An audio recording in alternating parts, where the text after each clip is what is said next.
Bonsoir, bonsoir à tout le monde et bienvenue dans cette rencontre proposée dans le cadre des rencontres littéraires qui interviennent en amont, comme ça, au cœur de ce sommet Afrique-France. Nous sommes ici à la médiathèque Émile Zola, qui est le cœur du réseau des médiathèques de Montpellier Méditerranée Métropole, et nous sommes particulièrement fiers et ravis de vous accueillir. Anouar Ben Malek, bonsoir. Bonsoir. Alors, pour vous présenter rapidement, je dirais que vous êtes franco-algérien, vous êtes né à Casablanca, vous êtes mathématicien de formation, maître de conférences en France dans l'une des universités parisiennes de pharmacie, je crois. Je dirais surtout, en ce qui concerne notre rencontre, que vous êtes l'auteur d'un certain nombre de recueils, de poésie, d'essais et de romans. Et pour citer quelques-uns des romans, je vais parler des Amants désunis, qui sortaient en 98, L'Enfant du peuple ancien en 2000, qui vous ont valu un certain nombre de prix littéraires. Et puis vous êtes aussi l'auteur des chroniques de l'Algérie amère, ça c'était en 2003, Tu ne mourras plus demain en 2011, Le fils du Séol en 2015. Et ce soir, c'est autour de L'amour au temps des scélérats, qui est votre premier roman paru chez Emmanuel Colas, qui est dans la salle, et c'est une bonne nouvelle aussi, que nous sommes réunis. Lui, il sort pour cette rentrée littéraire, et dans ce roman-là, vous nous emmenez à la frontière turco-syrienne, mais surtout, vous nous emmenez, moi je dirais, au-delà des frontières, en fait, sur un territoire de guerre. C'est la Syrie, ça aurait pu en être un autre. On y reviendra au cours de la rencontre. Et vous allez nous offrir un aperçu incroyable de la comédie humaine sur un territoire de guerre, avec, au milieu de cette comédie, un espèce de petit dieu là, dont on ne sait pas trop si c'est un gentil ou si c'est un méchant. On ne sait pas trop si c'est un humain ou un dieu. Ça aussi, on va reparler. Avant toute chose et avant d'entrer au cœur de ce roman, qui est un hymne à l'amour et une foi certaine en l'humanité. Racontez-nous comment le mathématicien que vous êtes a rencontré l'écriture et comment elle est rentrée dans votre vie et comment vous êtes légitimé auteur. D'abord, merci de m'avoir invité dans une aussi belle ville. Ça, c'est le. Puis il fait très beau par rapport à Paris. Alors, en fait, habituellement, quand un écrivain dit les raisons pour lesquelles il s'est mis à écrire, il cite toujours des raisons extrêmement, spirituelles, etc. Moi, dans mon cas, ça a été très simple. Ça a été une raison tout à fait opportuniste. Je suis mathématicien. J'étais en train de faire une thèse de mathématiques en Russie. Et puis, j'ai eu le béguin pour une femme. Et comment peut faire un matheux pour éblouir une jeune fille qui disait qu'elle savait peindre des icônes, qu'elle parlait le sanskrit, enfin bref. Et donc, comme tout le monde, je me suis mis à écrire de la poésie, de la mauvaise poésie, puis je suis passé à des nouvelles, et puis ensuite au roman. Et puis il y a un proverbe algérien qui dit quand on commence à goûter le miel, non, on ne s'arrête plus. Donc, alors, signalons que pour les besoins de l'histoire avec un grand H, que cette jeune dame était une parfaite mythomane qui ne peignait ni des icônes, ni ne parlait sanskrit, etc. Mais je lui reste jusqu'à présent extrêmement en fait, redevable, parce qu'elle m'a fait sauter le pas qui vous permet de passer de simple mortel à quelque chose qui ressemble à une espèce de divinité. Vous créez quelque chose. Bien ou mal, ça c'est une autre question. Mais quand même, quand vous prenez au jeu de dire bon, aujourd'hui je vais créer tel personnage, etc., voilà, c'est un plaisir que vous n'êtes pas prêt d'abandonner en fait. Et c'est en même temps un esclavage parce qu'après, bon, écrire c'est d'abord une question de courage physique qui consiste à s'asseoir derrière une table. Alors que tout est intéressant autour de vous, etc. Restez à... l'écriture, souvent, c'est pas très glamour en fait. La plupart du temps, c'est une fois que vous avez l'idée, mais il faut l'écrire, etc. Et ça, cette partie-là, c'est de la mécanique, bref, c'est les mains dans le cambouis et voilà. Et en avant. Alors, L'amour au temps des scélérats se passe en Syrie, mais il n'est pas non plus un roman sur l'histoire de la Syrie. Ça, on va le répéter beaucoup dans cette rencontre. Il montre la barbarie autant que l'amour. Il est empreint d'humour autant que de gravité. Il met en scène une galerie de personnages que l'on va suivre et dont le personnage commun à tout s'appelle Tammuz et qui est une sorte de demi-dieu qui est un petit peu là, quand vous venez de vous raconter votre histoire, il y aurait pas une ressemblance entre Tammuz et vous. Enfin, je dis ça, je dis rien, pas sur tous les aspects. Et ça, c'est embêtant. Il est un dieu tombé amoureux d'une humaine. Et c'est très embêtant parce qu'il se retrouve coincé en quelque sorte chez les humains, mais avec son éternité. Ça, on le souhaite à personne, même pas à son pire ennemi. Il a un mélange de démons et puis aussi de fées. Et il est peut-être la quintessence de l'humanité en même temps. Ça, nous y reviendrons. Racontez-nous comment ce roman-là, il est né. Quel était le projet littéraire initial, si toutefois il y en avait un, parce que moi, j'ai comme l'intuition que ces personnages-là et ce Tammuz-là, ils vous ont emmené très très loin. En fait, ce roman, enfin, je l'ai déjà dit une fois, il est né à la suite de plusieurs abandons, en fait.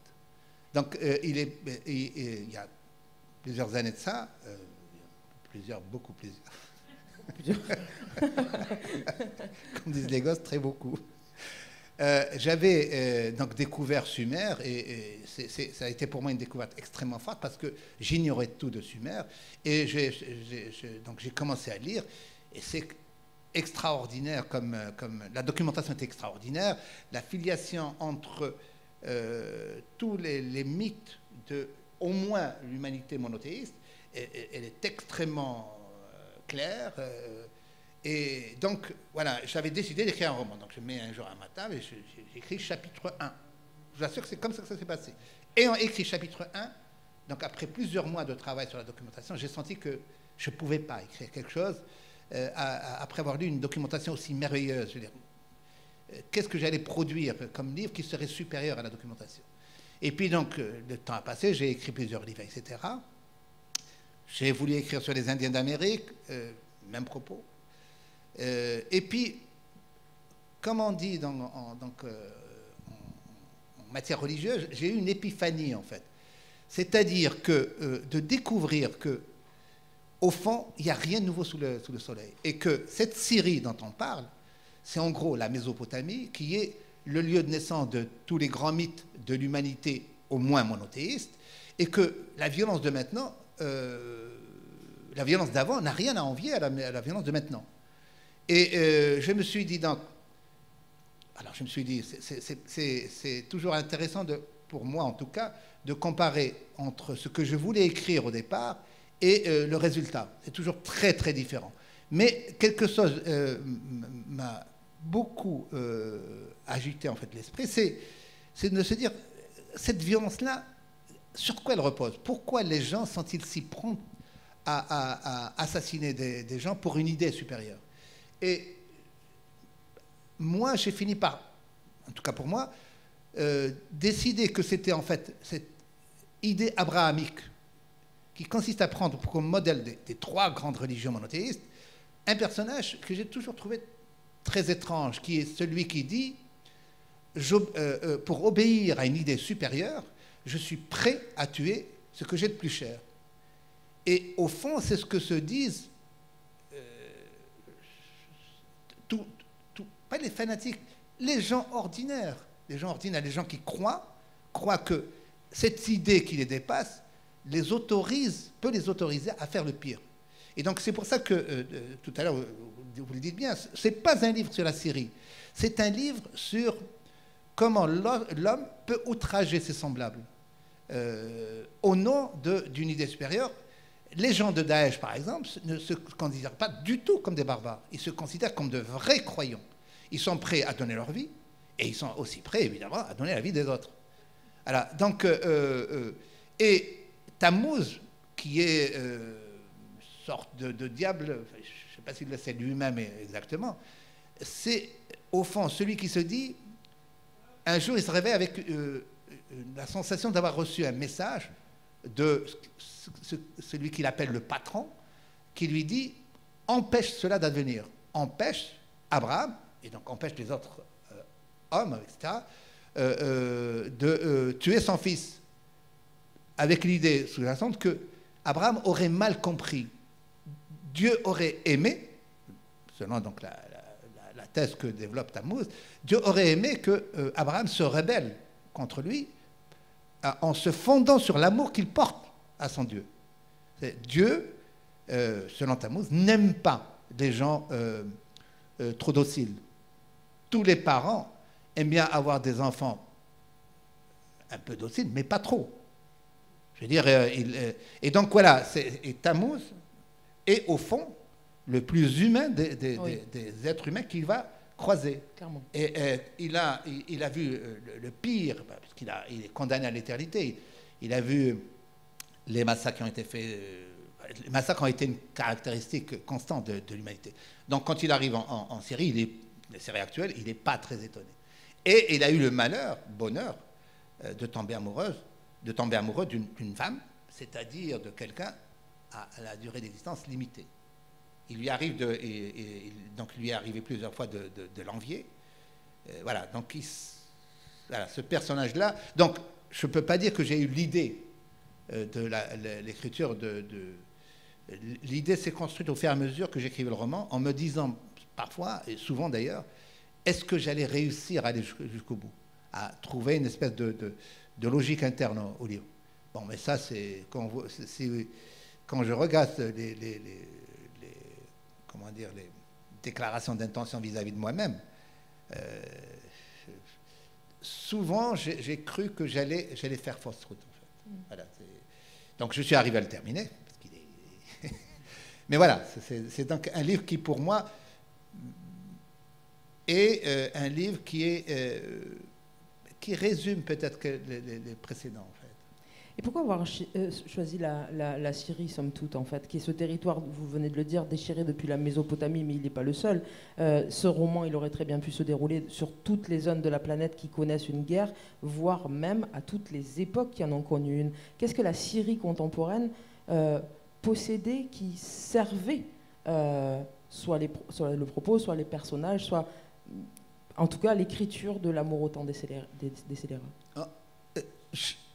Au départ, j'avais écrit un bouquin, le Fils du Shéol, qui parlait de 2 génocides, donc dans la Shoah, et il y avait un lien avec le premier génocide du siècle, celui des Héréros. Et donc j'étais encore dans cette ambiance, je veux dire, de génocide, en me disant peut-être qu'à l'époque, les gens ne se rendaient pas compte de l'ampleur des génocides, et cela peut-être explique que ces génocides aient pu avoir lieu à une aussi grande échelle. Et quand je me suis rendu compte que, par exemple, à notre époque, pouvait se dérouler un génocide comme celui des Yézidis, et que tout le monde, en réalité, n'en a vécu, que l'indifférence la plus totale régnait, en particulier dans le monde arabe. Moi, j'étais très, très choqué qu'il n'y ait pas eu un seul article défendant les Yézidis en tant que tel, etc., dans le monde arabe. Donc, c'est à partir de là que j'ai commencé donc à me dire il fallait que je parle des Yézidis que je ne connaissais absolument pas. Je veux dire, avant de commencer mon livre, jamais je n'avais entendu parler des Yézidis.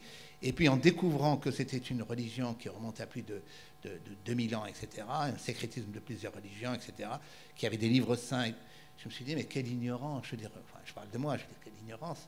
Et à partir de là, donc un peu comme en allant, comme des cercles circonscrits, concentrés plutôt, j'ai commencé donc à penser à quelque chose de plus large, etc., et vous avez tout le spectre de l'horreur quand on parlait du Moyen-Orient, je veux dire.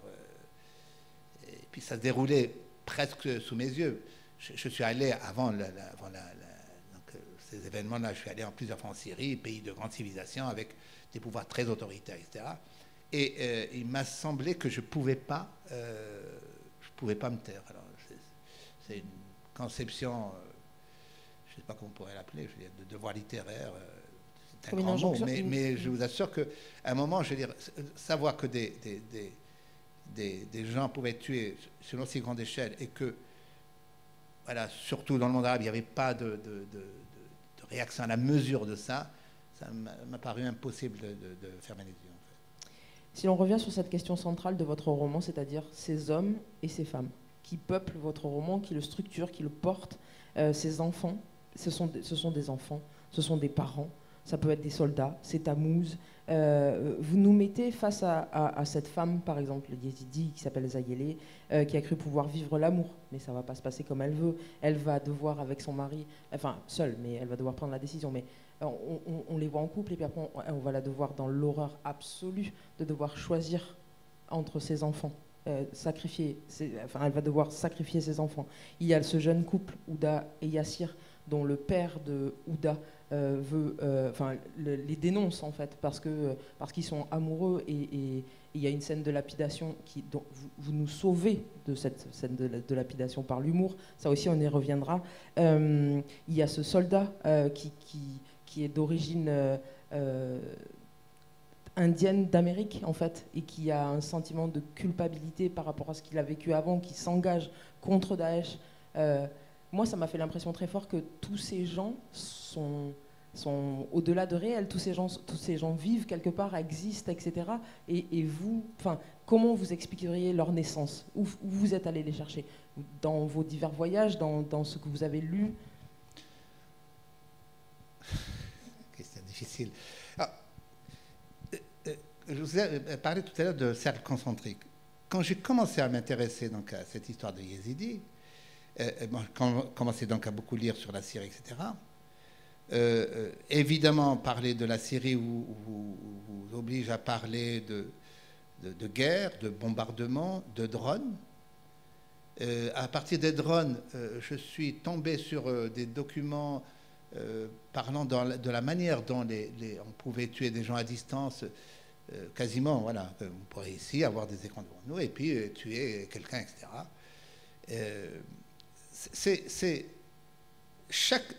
Cette histoire de lapidation, par exemple, c'est aussi une lapidation que j'ai vue dans une vidéo distribuée par Daesh, et qui montrait en fait une femme être lapidée, et la première pierre étant jetée par le père qui disait qu'il obéissait à Dieu.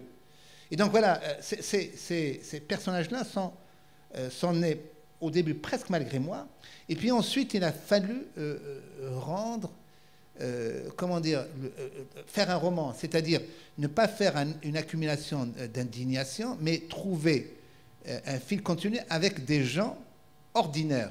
Voilà, je prétends que dans mon livre, il n'y a pas de héros, il n'y a que des gens ordinaires, c'est-à-dire des gens qui, ici par exemple, comprendraient, et qu'on lancerait dans un théâtre comme celui de la Syrie. Et les Syries existeront et ont existé. La Syrie, ça peut être n'importe quel territoire où il y a la guerre. Je veux dire, par exemple, l'Afghanistan, ça peut être la Seconde Guerre mondiale, la Première Guerre mondiale, la guerre de Corée. Bref, c'est donc pas un livre sur la Syrie, mais c'est un livre qui prend la Syrie comme une espèce de prototype. Mais en même temps, il fallait montrer que la seule manière d'écrire ce roman-là, c'était de mettre deux ingrédients. L'un, qui est, je pense, que j'utilise tout le temps parce que je dois être fleur bleue, je veux dire, c'est l'amour. Je veux dire, sans amour, on n'écrit pas ce genre de livre. Parce que c'est trop dur, parce que c'est un effet sur vous-même.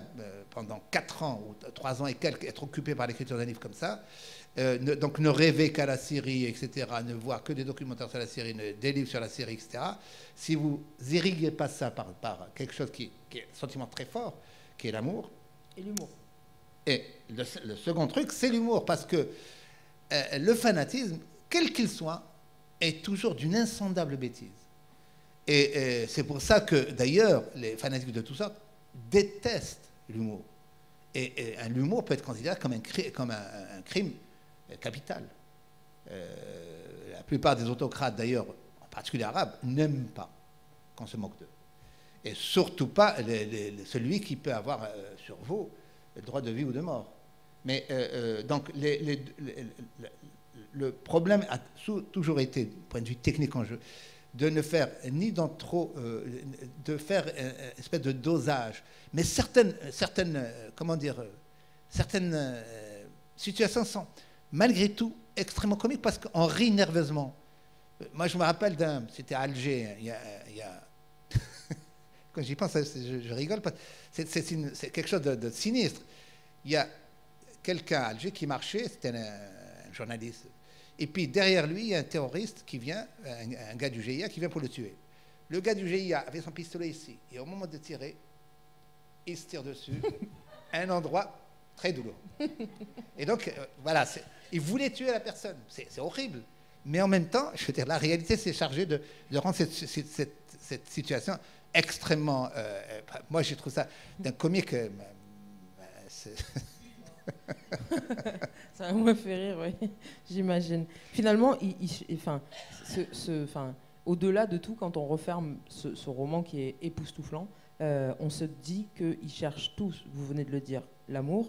Il y a celles et ceux qui vont le croiser, le percuter un tout petit peu, et aussi un sens. Tous cherchent un sens à leur vie. Et c'est là où il y a une faille, en fait. Même Tammuz. Tammuz, Oui. qui lui, a été en connexion directe avec le patron, comme il le dit, cherche ce sens-là depuis qu'il a été chassé du paradis, comme on lui en dit, deux archanges un peu jaloux de lui, pour 2 éternités au moins. Donc même Tammuz ne trouve pas ce sens. Et puis, je pense, moi personnellement, je pense que le sens n'existe pas. Il n'existe que dans le moment et puis dans les relations que vous avez avec les gens. Si vous n'avez pas la chance d'aimer et d'être aimé, même Nietzsche, n'importe quel philosophe ne vous aidera pas. Le sens de la vie, c'est la vie au moment où la vie. Le reste, à mon avis... L'éco-littérature. C'est pas mal quand même. Tammuz, on va dire que de façon presque systémique et fonctionnelle, il représente la part fantastique de ce récit. Et finalement, on l'a déjà dit à maintes reprises depuis le début, mais il est le plus humain. Même si on ne l'adore pas tout le temps, soyons très clairs, en tant que lecteur en tout cas, il nous renvoie à nos propres lâchetés, à nos propres faiblesses et aux barbaries en général. Les vraies dimensions hors humanité, les vraies scènes de science-fiction sont jouées par des hommes dans ce roman et dans la vie. En fait, ça correspond à un proverbe libanais qui dit qu'il y a 2 moyens de régler les problèmes au Moyen-Orient et sur Terre en général. Le moyen naturel et le moyen surnaturel. Le moyen naturel, c'est que les êtres humains s'entendent. Non, le moyen naturel, pardon, c'est que Dieu descende sur Terre et règle le problème. Le moyen surnaturel, c'est que les êtres humains se mettent autour d'une table et résolvent le problème. Donc, dans ce cadre-là, moi, j'ai traité Tammuz vraiment comme un être humain ordinaire, etc. Les gens que j'avais le plus de mal à traiter, je veux dire, à considérer comme des êtres humains ordinaires, c'était les terroristes, les terroristes, pas seulement les terroristes, parce qu'il n'y a pas que eux, les gens qui pouvaient faire du mal sciemment, voilà, torturer quelqu'un sciemment, etc. Voilà, ceux-là, pour moi, étaient des éléments de science-fiction. Voilà. Ceux-là, je n'arrivais pas à comprendre. Et même maintenant, je ne les comprends pas. Je veux dire. Il y a un essai de compréhension du passage au terrorisme pour quelqu'un qui va devenir un terroriste irakien dans le roman. Mais en général, je n'arrive pas à comprendre la méchanceté gratuite qui consiste à aller... Par exemple, ces 2 jeunes terroristes qui vont imposer à Zayeleh, donc cet yézidi, le fameux choix de Sophie, en fait. Alors, pourquoi? Parce qu'eux aussi ont de la culture, ils ont vu des films. Les terroristes aussi circulent beaucoup sur Internet, etc. etc. Donc voilà, même la modernité, même la culture peut servir à faire beaucoup de mal. En fait. Je me suis dit, il y a un personnage qui m'a interpellé, c'est ce fameux soldat américain qui est d'origine indienne, en fait. Et je me suis dit qu'un auteur français aurait choisi un cow-boy et pas un Indien. Là, je pense que, moi, évidemment, comme beaucoup de gens de ma génération, j'ai beaucoup aimé les films western. Et assez généralement, moi je vais le dire toujours, j'étais toujours des côtés des Indiens. Peut-être parce que je suis algérien, évidemment. Je veux dire, je pouvais avoir... J'aurais eu de la difficulté à être du côté d'un cow-boy, sauf dans le cas où il n'y avait pas d'Indiens du tout. Voilà. Mais sinon, voilà. Ce rêve d'écrire sur les Indiens m'a toujours habité. Et j'ai toujours considéré que je n'avais pas, en fait, la légitimité pour l'écrire. Mais en même temps, je le fais intervenir comme pilote de drone parce que l'usage des drones révèle aussi la barbarie de notre époque. Quand on assassine de manière technologique, ce n'est plus vraiment un assassinat. Regardez par exemple la dernière frappe de drone à Kaboul, où 10 personnes, 3 adultes et 7 enfants ont été tués par l'armée américaine, qui a lancé un drone en pleine zone habitable. Pourquoi? Parce que les techniciens considéraient qu'il y avait une forte vraisemblance que le conducteur de la voiture préparait un acte terroriste. Une forte vraisemblance, je veux dire. Un État qui s'arroge le droit de tuer des gens sur une idée de forte vraisemblance. Après, il s'est avéré, après une enquête du New York Times, etc., il s'est avéré que c'était en fait une erreur. Et l'armée américaine a reconnu que c'était une erreur, mais n'a pas utilisé le mot crime. Voilà, c'est très étrange. On trouve maintenant naturel de tuer des gens à distance. On s'insurge, et à juste titre, que par exemple, les Russes aient tenté d'abattre un ex-espion, etc. Mais le fait d'avoir rendu technique un meurtre, pour la plupart des lecteurs de journaux, des auditeurs, etc., ça aboutit presque à l'absoudre. C'est un acte technique. Et donc il a perdu. Et cet Indien, pourquoi aussi il intervient? C'est aussi, comment dire, une espèce de remords de ne pas avoir écrit ce roman indien. Les Indiens sont un exemple de victime de l'histoire. Et en faire un pilote de drone revenait à faire quelqu'un qui a été victime de l'histoire, d'en faire un assassin de masse, un assassin fonctionnaire, etc. Et donc, c'était important pour moi, cette espèce de... Et puis, disons que aussi, ça me plaisait beaucoup, je veux dire, de parler des Indiens Lakota, etc., de plonger dans la doc, etc. Parfois, c'est mettre un personnage de tel ou tel type, parfois, c'est simplement le plaisir de l'écrivain, je dirais. La justification, on peut ensuite, souvent... c'est parfois très amusant de lire des thèses qu'on écrit sur vos bouquins parce qu'on vous prête une rationalité que vous n'avez pas eue en écrivant le livre. Vous avez écrit le livre parce que quand vous étiez gosse, vous avez aimé lire Robinson Crusoe, parce que vous avez aimé lire Tournier, parce que, etc., etc. Et tout ça fait que vous vous dites, mais pourquoi n'oserais-je pas? Donc voilà, et c'est souvent le plaisir j'allais dire, de l'écriture qui est avant tout un plaisir des lectures précédentes. Comme disait quelqu'un, on écrit sur les épaules des géants. On va y revenir à ça aussi, parce que c'est fondamental dans ce roman-là. Tammuz, il est aussi le personnage qui nous demande ce que nous retenons finalement collectivement de l'histoire avec un grand H, et notamment de l'histoire et du fonctionnement des religions, de toutes les religions.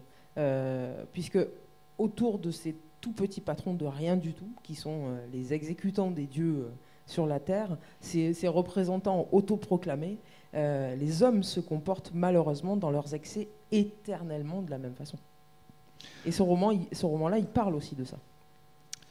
Il n'y a pas beaucoup d'originalité en fait, dans le fonctionnement des êtres humains par rapport aux pulsions les plus fortes. La peur, souvent la religion existe parce que nous avons peur. Parce que nous avons peur de mourir, parce que notre vie est limitée, etc., parce qu'on a peur pour ceux qu'on aime. Et donc, depuis que l'être humain existe, depuis peut-être l'homme de Néandertal, et puis ensuite l'homo sapiens, etc., cette peur de la nuit, cette peur qui est née d'abord dans les grottes, quand on entendait les rugissements des lions à dents de sabre, vous voyez que j'ai de la culture.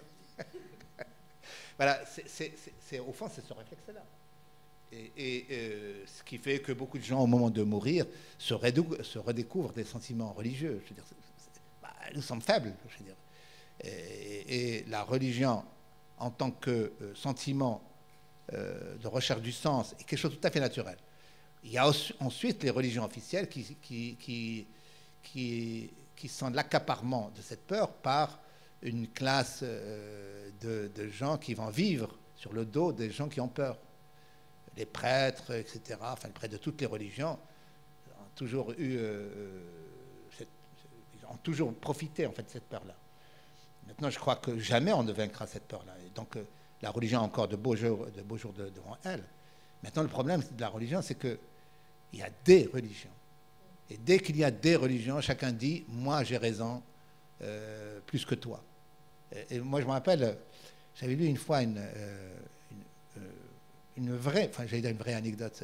Ça s'était passé en Irlande du Nord, et un barrage. Alors vous vous rappelez, lorsqu'il y avait les affrontements entre les catholiques et les protestants, un barrage de police, on arrête un véhicule et on demande au chauffeur, est-ce que tu es catholique ou protestant? Il dit, non, non, moi je suis athée. Athée catholique ou athée protestant? Je vous assure. Voilà, c'est... Et donc...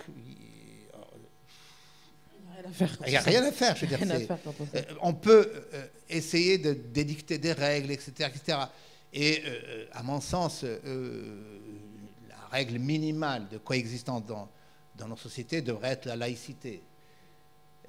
Voilà, je pense que c'est la seule manière. Mais dans les pays, par exemple, le pays d'où je viens, la laïcité est elle-même considérée comme une religion. Je veux dire, et donc ils considèrent la laïcité comme un ennemi de la religion officielle, et donc voilà qu'il faut combattre. Donc on n'est jamais sorti de la mosquée ou de l'auberge. On va garder un endroit laïque, l'auberge. Il y a un moment décisif dans ce roman, on ne va pas pouvoir tout dévoiler ce soir, mais c'est quand Tammuz va faire découvrir l'art à Ouda. Est-ce qu'on peut lire dans cette dimension-là de votre roman une véritable mise en abîme de l'écriture même de ce roman? L'écriture et les arts sauvent ce monde, ou en tout cas ils les rendent entendables ou supportables, cette horreur-là, mais aussi ces humanités peuvent se transformer avec les arts. En fait, il y a eu pour moi un moment clé dans l'écriture de ce livre-là. Donc j'avais commencé à lire avec, je t'avais dit, avec cette peur de ne pas savoir exactement où j'allais. Et le hasard, alors le hasard, c'est peut-être Tammuz, je veux dire, dans sa version réelle, le hasard a fait que je suis tombé amoureux d'une chanteuse morte depuis très longtemps. En fait. Asman, qui est donc l'équivalent de Kulthum, qui a été vraiment une très très grande diva, romanesque à souhait, je veux dire, très belle, elle chantait merveilleusement bien et meurt à 32 ans dans des conditions suspectes. Elle a travaillé pour les services de renseignement français pendant la Seconde Guerre mondiale. Enfin bref, personnage extraordinaire. Et j'étais en train de me dire, mais qu'est-ce qui, en plus de l'amour, constitue notre seul rempart face à la bêtise du néant? Et je me suis dit, mais voilà, rappelez-vous cette émission de policière, les 5 dernières minutes. Mais bon sang, c'est bien sûr. Et c'était en fait de faire en sorte que Tammuz fasse découvrir à cette jeune Ouda qui voulait devenir une chanteuse, etc. Et il va lui faire découvrir ce que veut dire avoir une voix sublime. Et à partir de ce moment-là, j'ai su que grosso modo, je tenais le livre parce que l'art est aussi important que l'amour, et c'est vraiment ce qui nous distingue de tout le reste de la création animale dans laquelle je nous mets, c'est l'art et l'amour. Voilà. Et l'art, je ne veux pas divulgacher comme on dit, l'art va servir de manière extrêmement puissante à la fin pour une vengeance au moins, comment dire, provisoire sur tous ces, il n'y a pas d'autre mot, tous les salauds qui font le monde autour de nous. Et les salauds gagnent souvent. Parce que, par exemple, Hafez el-Assad, Bachar el-Assad, Hafez c'était le père, a gagné la guerre. Alors que quand j'étais gosse, on disait toujours les méchants finissent par payer. Non, c'est pas vrai. Les méchants gagnent souvent. Il est rare que les bons gagnent. C'est le problème des Indiens. Je ne vais pas vous gâcher la soirée, mais ça, c'est... Et donc, voilà, Tammuz va servir quand même à équilibrer ceci. Et puis, il y a cette question, qui est une question corollaire, évidemment, mais des références qui peuplent le roman, depuis le titre jusqu'à l'intérieur. Vous rendez un hommage magnifique à Gabriel Garcia Marquez via les lettres, notamment, de Yezele. j'ai pensé aussi, évidemment, et je ne suis pas la seule à l'avoir fait, au Maître et Marguerite de Bulgakov. Bien entendu. Sauf que vous avez multiplié les chats, vous, à y être, allons-y, mettons-en plein. On passe même par Harry Potter. C'est des indices que vous avez déposés dans tout le roman, de ce qui vous constitue? Oui, parce que... alors, le titre était très prétentieux de ma part, parce que, évidemment, quand on voit un tel titre, on pense à Garcia Marquez, l'euphonie, parce que l'amour autant d'eux, il en existe une palanquée, comme on dit, je veux dire, l'amour autant de la solitude, l'amour autant de la guerre, etc.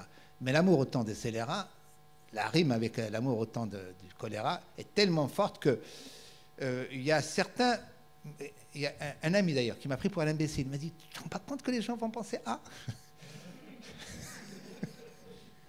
Bon, alors que dans le roman, deux personnages essentiels, Zayele et celui dont elle tombe amoureuse, donc ils vont utiliser des noms du roman Cent ans de solitude, et pas de l'amour autant du choléra. Et donc voilà, j'ai beaucoup aimé Garcia Marquez. Et je me rappelle d'ailleurs de ma surprise stupéfaite quand j'ai lu le premier livre de Garcia Marquez que je ne connaissais pas. J'étais en Bretagne, je tombe par hasard sur un livre, Cent ans de solitude, je commence à le lire. Et au milieu du livre, j'ai dit, mais c'est pas possible, le gars va avoir le prix Nobel. C'était une surprise totale pour moi. Et puis, en même temps, j'ai vécu 5 ans en URSS. Et évidemment, je suis tombé amoureux de la littérature russe, etc. Et Bulgakov, avec le Maître Marguerite, évidemment, c'est un roman que j'ai énormément aimé. Même si l'idée du diable est une idée très répandue dans la littérature. Mais je l'ai mis explicitement dans le remerciement. Parce que j'étais sûr que les gens allaient me dire mais c'est pas du Maître Marguerite. Alors, pour dévancer, il vaut mieux mettre l'épreuve du crime devant les yeux des gens, pour comme ça... vous avez reconnu, en fait, votre culpabilité. Mais voilà, Bulgakov est peu connu, à part le Maître et Marguerite, oui. En fait. Et c'est un très, très grand écrivain. Et puis, Garcia Marquez, que dire de Garcia Marquez? Même si, je dois dire, je porte au nu 2 de ses romans. Les autres, un peu moins. Mais ces 2-là, ils sont vraiment très, très bons. Alors, on a parlé de l'amour, on a parlé de la place de l'art, tout ça au sein de l'humanité, et il nous manque l'humour, en fait. Est-ce que vous diriez que l'humour qui jalonne ce roman du début jusqu'à la fin et qui permet au lecteur de passer un... ça aide quand même, ça aide sur bien des scènes. Est-ce qu'il était aussi ce qui vous a permis de tenir vous à l'écriture de ce roman? Oui, parce que, par exemple, quand j'ai écrit Fils du Shéol, qui est donc... les 3 cas sont consacrés à la Shoah, vous avez peu de raisons d'être joyeux, je dirais. Et donc, sortir... Alors, tous les livres que j'ai écrits... Alors, malheureusement, je ne sais pas ce qui me pousse à ça, mais dans tous les livres que j'ai écrits, il me semble que à chaque fois je tombe dans une espèce de piège que je me pose à moi-même, c'est parler de massacre à très grande échelle. Ma fille m'a dit, mais tu veux devenir spécialiste des génocides? Et je vous assure que c'était vraiment le hasard. Alors, donc, Fils du Shéol a été une épreuve. Ensuite, quand j'ai décidé d'écrire quelque chose sur le Moyen-Orient, je me suis dit, c'est impossible que je vive la même chose pendant 4 ans. Et en même temps, impossible de faire comprendre ce que je voulais à un lecteur où il n'y aurait eu qu'une succession de drames épouvantables, etc. Donc, l'humour sert à respirer. L'humour est parfois la seule arme qui reste donc aux gens placés dans cette circonstance-là. En Algérie, par exemple, dans les années 90, on a eu une époque terrible qui a été vite oubliée, d'ailleurs. Une amnésie forcée en Algérie, et à l'extérieur, les gens ne se rappellent pas des années 90, où le Daesh de l'Algérie, qui était à l'époque le GIA, avait... donc au total, il y a entre 200 et 250 000 morts, sans compter les blessés, etc. Donc... Et pendant cette période-là, je vous assure qu'il y avait des traits d'humour en Algérie qui étaient assez parfois volontaires ou involontaires. Je vous en raconte une qui, pour moi, elle était tellement forte que je l'ai reprise dans un livre. C'est un faux barrage. C'est arrivé à un collègue de mon frère qui était journaliste, un collègue journaliste. Donc, c'est un faux barrage en Algérie. Donc, ce sont des terroristes du GIA qui arrêtent le bus et contrôlent les identités de tout le monde. Et ils faisaient exécuter ceux qui travaillaient pour Pharaon, Pharaon étant l'État. Et puis, alors, il y a un jeune homme habillé d'un superbe costume blanc, un costume, mais avec un pantalon blanc superbe, mais vraiment d'une blancheur immaculée, etc. Et le terroriste lui dit, mets-toi à genoux. Et l'autre, la seule chose qu'il arrive à dire, mais je vais le salir. Et il a eu la chance de sa vie. Quand il dit, je vais me salir, il y a à ce moment-là l'armée.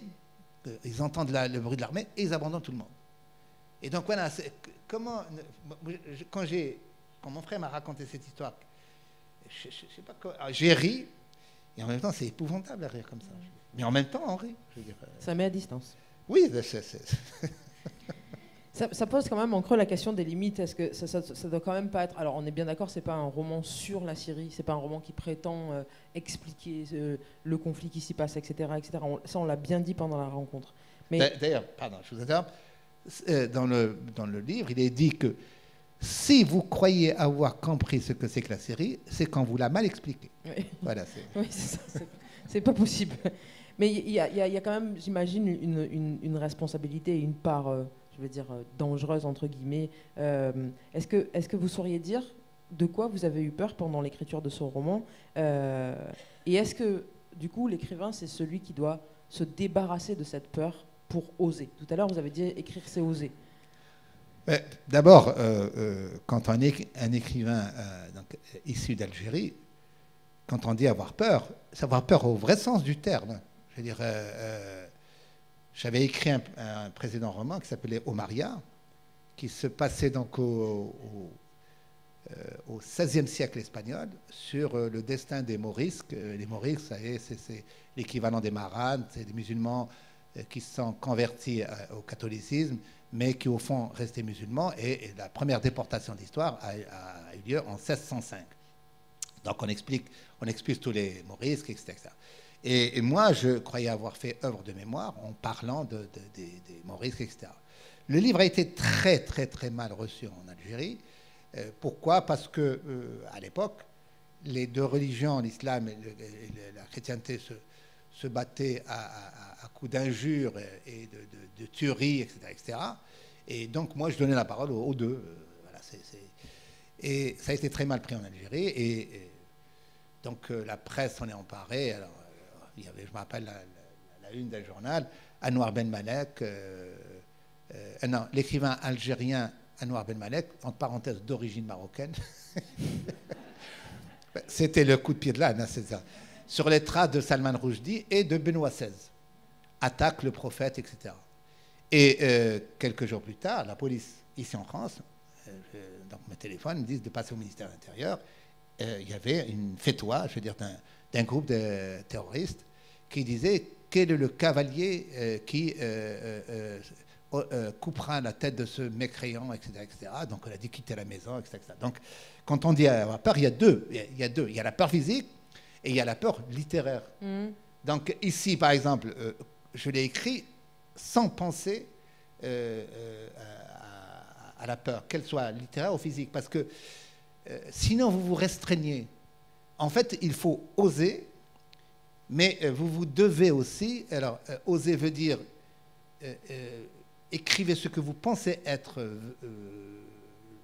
votre roman, en n'oubliant pas le devoir que vous avez que cela soit un roman.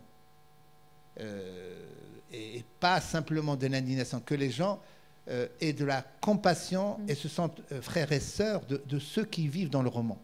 Parce que malheureusement, je veux dire, c'est vrai que c'est un roman, mais tous les personnages qui existent dans mon roman sont issus de personnes réelles. On pourrait trouver 1000 exemples d'enfants kidnappés Bardèche, 1000 femmes comme Zayele, Comme Ouda et Yassir.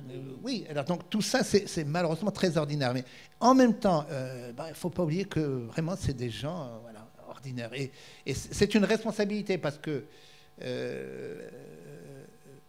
vous devez refuser l'exotisme. Un détail, moi je n'utilise jamais le mot d'Allah dans mes romans. Je dis Dieu. Allah est déjà une tentative d'exotiser comment dire, le lien que certains éprouvent envers une force supérieure. Si vous dites Allah, voilà, ce n'est plus le même sentiment religieux. Donc j'essaie d'éviter autant que faire se peut l'exotisme. Et donc voilà, ça aurait pu se passer en France. Ça s'est passé en France pendant la Seconde Guerre mondiale pour les Juifs. Je veux dire, ça n'a pas été évident. Je veux dire, donc, il y a eu des milliers et des milliers de victimes en France. Je veux dire. Donc ça peut se passer partout. Voilà. Le lieu diffère un peu, le langage peut différer, etc. Mais en même temps, je vais dire, c'est aussi paradoxal. Quel plaisir ça a été d'écrire ce roman, parce que ça m'a permis de découvrir, par exemple, des choses comme... Savez-vous que, par exemple, existent encore les Samaritains? Les Samaritains de la Bible. Il y a encore un groupe de personnes de 700 à peu près qui vivent entre Israël et la Palestine, qui ont les deux passeports, parce que chacun veut se les prendre. Les Samaritains ont beaucoup de comparaisons avec la religion des Samaritains, avec la religion juive, donc orthodoxe. Il y a des liens, des liens très forts et des différences majeures aussi. Alors voilà, quand vous tombez sur un truc que vous ne connaissiez pas du tout comme ça, c'est vraiment un plaisir. Donc j'ai pris beaucoup de plaisir à l'écrire et en même temps beaucoup d'inquiétude. Voilà, est-ce que le livre a les moyens de ses ambitions? Et quand mon éditrice Emmanuelle Colas m'a téléphoné, ça se passait un soir, j'étais en voiture et mon téléphone sonne. Je vous assure, sur la tête de mes enfants, comme on dit de l'autre côté, j'étais sûr que c'était un téléphone d'éditeur. Et elle me dit au téléphone, voilà, votre livre m'intéresse, il faudrait qu'on se voit pour en discuter. Voilà. Qu'elle en soit remerciée, elle est là devant vous. Alors, en cette rentrée littéraire, on a vu arriver d'autres romans qui placent la Syrie aussi au centre de leur narration, qui en font leur décor, qui en font leur prétexte narratif, etc., etc. Je pense à Mahmoud ou La montée des eaux d'Antoine Wauters. Mais il y en a d'autres, en fait. Il y a Samaria Sbeck qui a écrit aussi, il y a Julie Rocco, etc., etc. Quel regard vous portez sur ce... C'est pas un phénomène, il faut quand même pas charrier, mais... On ne parlera jamais assez d'une tragédie qui se déroule devant vos yeux, je veux dire. Donc... je dois avouer que je ne les ai pas lus. Je n'ai pas lu les livres. Pourquoi? Parce que une fois avoir terminé le livre, je ne pouvais plus lire de choses sur la Syrie. Je continue à lire les journaux, etc. Mais pour le moment, j'ai vraiment une espèce de sidération. C'est peut-être la dépression postpartum. Et donc voilà. Mais on ne parlera jamais assez. Et en même temps, vous voyez, comme tout passe, on ne parle quasiment plus de la Syrie à la télé. On a parlé beaucoup d'Afghanistan à un moment, mais vous allez voir comme on va s'habituer à la barbarie des talibans, etc. etc. On va parler maintenant de la Chine, etc. On ne parlera jamais assez de ce genre de trucs. Quand est-ce qu'on n'a pas commencé à parler, par exemple, du génocide de la Shoah, par exemple? Très tardivement, en fait. À partir du moment où on a commencé à avoir des romans, en fait. Hein. C'est pas les livres existaient avant, hein, je dirais. Mais c'est avec le roman que les gens commençaient à mettre ça dans leur héritage, je veux dire, commun, le menu de la mémoire commune, etc. Pour la Syrie, pour le moment, pour la Syrie, c'est difficile parce que la Syrie, c'est loin, ce sont des barbares, ce sont des migrants, voilà, etc. Donc tout ça est mélangé dans un salmigondi et parfois, voilà, on dit ce sont leurs histoires, ce ne sont pas leurs histoires, alors que c'est nos histoires à nous, c'est notre histoire. Avant que vous nous fassiez l'honneur et le plaisir de nous lire un court extrait de votre roman, et puis avant de laisser les gens vous poser des questions, ma dernière question, est-ce que vous sauriez dire ce que l'écriture de ce roman-là vous a appris sur vous-même?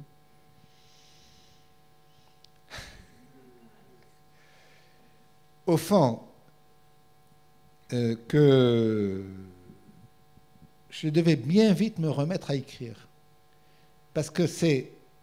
Quand vous écrivez un livre de ce type-là, toute votre vie est sous tension, sous le même sujet.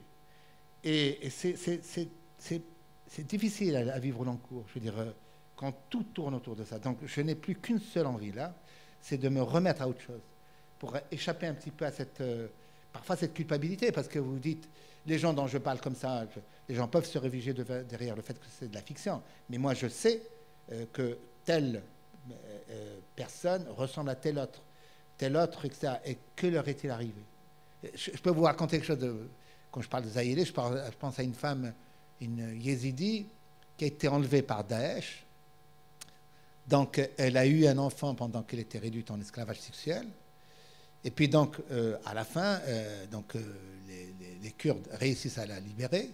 Elle revient chez elle et on lui dit, les yézidis lui disent, toi, tu peux revenir.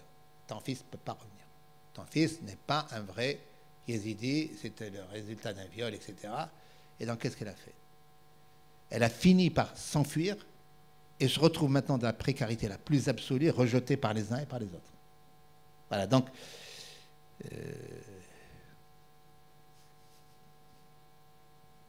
Vous allez écrire sur autre chose. Voilà, voilà, ne pas se réfugier derrière le fait que ce sont les autres. Les autres, c'est nous aussi. On va vous écouter lire. Merci.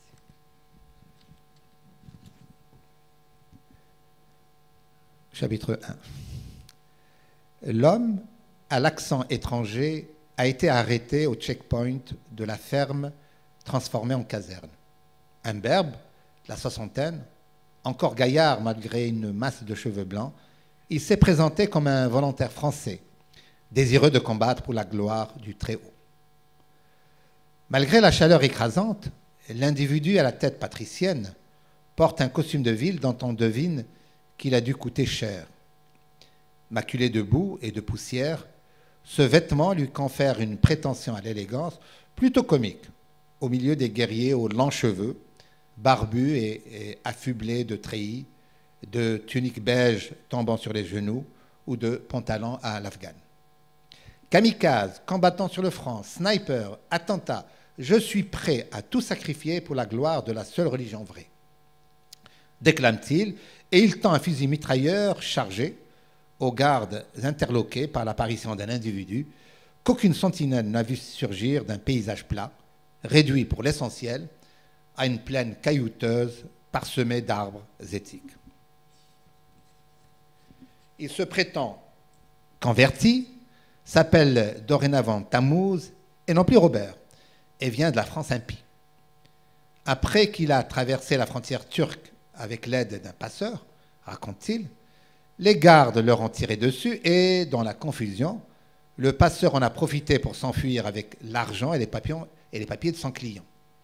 Il ne lui a laissé qu'un petit livre, un ouvrage sur des inscriptions sumériennes dont Tammuz prétend céder pour démontrer que les grands anciens connaissaient déjà le nom sacré de l'unique. Je suis à la recherche d'une tablette de cette époque. Vous ne connaîtriez pas un spécialiste des tablettes dans le coin? Ressasse-t-il avec son air idiot, un peu inquiétant. Questionné sur l'origine du fusil mitrailleur, il assure qu'un frère, rencontré en chemin, le lui a remis. Mortellement blessé par une mine, ce dernier s'est inquiété du sort de son arme. Il redoutait que l'ange de la mort, qui s'apprêtait à rencontrer, ne lui reprochât une coupable négligence. Tombé entre de mauvaises mains, le fusil mitrailleur pouvait être retourné contre le peuple de Dieu. Dans ses dernières paroles, il lui a arraché le serment de remettre la Kalachnikov aux premières autorités califales autorisées. J'ai juré, évidemment. On ne peut rien refuser à un moribond, vous êtes bien de mon avis. Ça ressemble à la planète Mars par ici, commente Tammuz de but en blanc. Puis il tire un bout de cigare de sa poche. Les distractions doivent être rares dans le parage. Il reçoit aussitôt une claque magistrale, la première d'une longue série, pour avoir osé le parallèle entre la guerre sainte et un séjour d'agrément. Ferme ta gueule, Pépé. Et puis on te prévient, avise-toi d'allumer ton cigare et on te le fera allumer et on te le fera fumer par le trou du cul. Ici, le tabac, pardon. Ici, le tabac est formellement haram. La décision de séparer la tête du nouveau venu du reste de son corps est prise assez rapidement. De quelle manière, en effet, quelqu'un d'aussi visible s'est-il débrouillé pour parcourir à pied, sans être ni arrêté ni kidnappé, le long trajet les séparant de la frontière?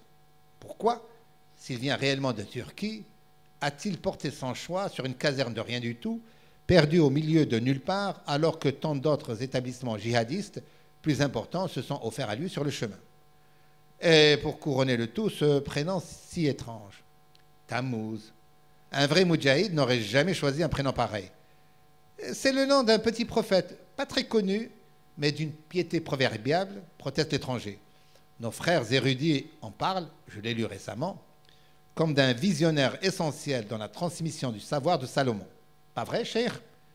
Toi qui dois savoir beaucoup de choses, lance-t-il à l'adresse de l'individu à la barbe la plus touffue. C'est qui ce Gus? Maugrait tout bas le mufti du groupe, sans aller jusqu'à défier le nouveau venu sur le terrain d'une science dont il paraît si assuré. Quand les frères entreprennent de soumettre Tammuz à la question pour de bon, le prisonnier semble de manière incompréhensible avoir égaré l'essentiel de son vocabulaire arabe. Son sort est réglé dès qu'on découvre qu'il ne manie guère mieux le français. Le hasard, et la malchance pour lui, veut qu'un 4x4 de l'agence de presse du palais de l'hospitalité de Raqqa, Raqqa ça se trouve en Syrie, tombe en panne pas loin du village et que son chauffeur, un haut gradé califal à la courte barbe rousse, soit un vrai titi parisien. Le verdict lapidaire en mauvais arabe syrien du rouquin francophone, rallié à la vraie religion, tombe incontinent. Il joue à l'idiot, mes frères. Il parle français comme moi l'hébreu. Ça doit être un chien d'espion. Il a un téléphone? Oui. De quoi transmettre nos coordonnées GPS à un de ces putains de drones? Vous devriez le savoir pourtant. La première cause de mortalité chez les combattants est la puce de téléphone. Et son prétendu livre sur les Sumériens, c'est peut-être un livre sur les codes secrets. Ou un torchon hérétique. De quel pays es-tu à la fin, abruti?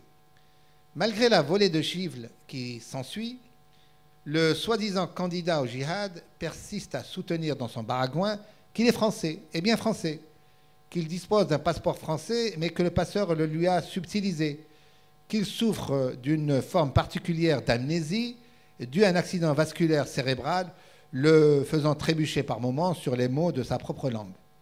Mais que soit exalté le Seigneur des mondes, c'est grâce à cette rupture de vaisseau sanguin dans ma caboche que mon âme s'est dessillée et que je me suis rallié à la communauté de l'unicité. La preuve, et il explique tant bien que mal à ses interlocuteurs que si sa diction laisse parfois désirer, il comprend parfaitement les moindres subtilités de la langue des Francs. N'est-ce pas avec ces mots que sa mère lui a tendrement parlé dès le premier jour de sa naissance? Je peux vous entretenir pendant des heures de leurs grands poètes. Victor Hugo ou tiens, ce Vermisseau d'Aragon. J'adore Aragon. J'étais professeur de littérature dans un lycée avant de me passionner pour l'écriture sumérienne, la physique quantique et maintenant la guerre sainte. Et il y a des liens entre eux, je vous assure, a-t-il le culot de préciser à l'adresse du Parisien. J'ai appris aussi à parler un peu l'arabe et même à le chanter. Et il se met à fredonner les premières paroles reconnaissables entre elles, reconnaissables malgré son épouse. Pardon, je recommence la phrase. Je me rends compte que chanter est difficile quand même.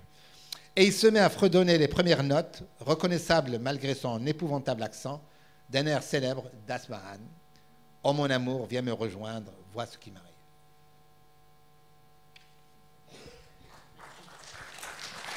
Merci de votre patience.